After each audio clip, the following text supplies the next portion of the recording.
Good evening, everyone. I'm Charles Apostolo. High school football is back, ladies and gentlemen, and each and every week we'll be bringing you our game of the week. Our first game of the week of the 2017 season features a Pine Belt rivalry that has grown to become one of the better ones. Fox 23's Derek Pierce has more. Here. The Hattiesburg Tigers will be traveling to Petal Saturday to take on the Panthers. Both teams have been working hard all throughout the offseason to face one another and be this year's Leaf River rivalry winner. It's a rivalry of respect. I think we both respect each other. And you know, the way I look at it after Saturday night, we both gonna know kind of where we're standing.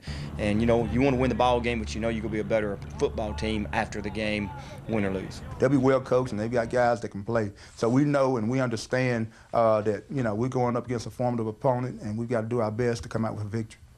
The Tigers are led by their star running back and Mississippi State commit, Fabian Franklin, and he's hoping to bring his team to the top this year.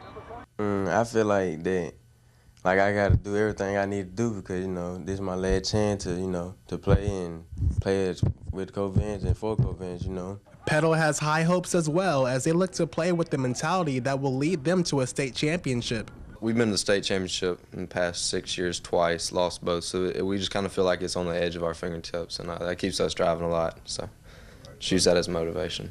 Petal defeated Hattiesburg last year, so we will see Saturday night if the Panthers can do it again or if the Tigers can get their revenge.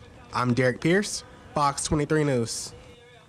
Kickoff begins at 7 p.m. Oak Grove will be traveling to Purvis to take on the Tornadoes Friday night. Purvis head coach Perry Wheat will have to try and figure out a way to stop Oak Grove's junior quarterback John Riss Plumley and wide receiver Kevin Barnett, who both had a very impressive season last year. And the Oak Grove Warriors will have a tough task on their hands. They have to try and stop Purvis' John Bolton, who rushed for over 1,000 yards last year. Another notable matchup is West Jones versus Wayne County. West Jones lost 31-19 to the War Eagles last year. We're looking for revenge this time around. Some other good matchups will be Collins versus Seminary, North Forest versus Lumberton, Laurel versus Callaway, South Jones versus Sumrall.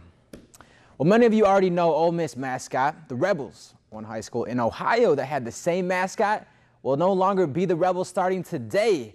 That's right, in light of the perception of the Civil War icon, the Rebel at the high school in Ohio is saying bye to its mascot completely, which is a man dressed in a gray military outfit.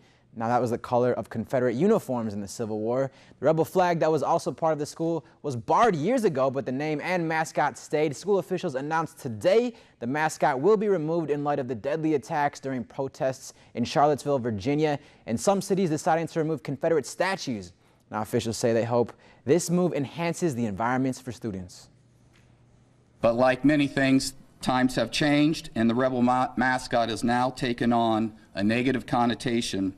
And as the district, we do not feel it's in the best interest of the community and our students to perpetuate this sentiment. I have had multiple input from community members expressing concern. And then at the end of the day, when I ask myself, I figure at some point I'm going to be standing here. And I want to be standing on the right side of history and not make the easy decision which lacks courage. I personally believe that that's the right decision to make. I think what the events in Charlottesville did was just bring it back to the surface. It's always right under the surface and has been since 2011. That's when I became the superintendent here. I just don't, I think at this point we can no longer ignore it.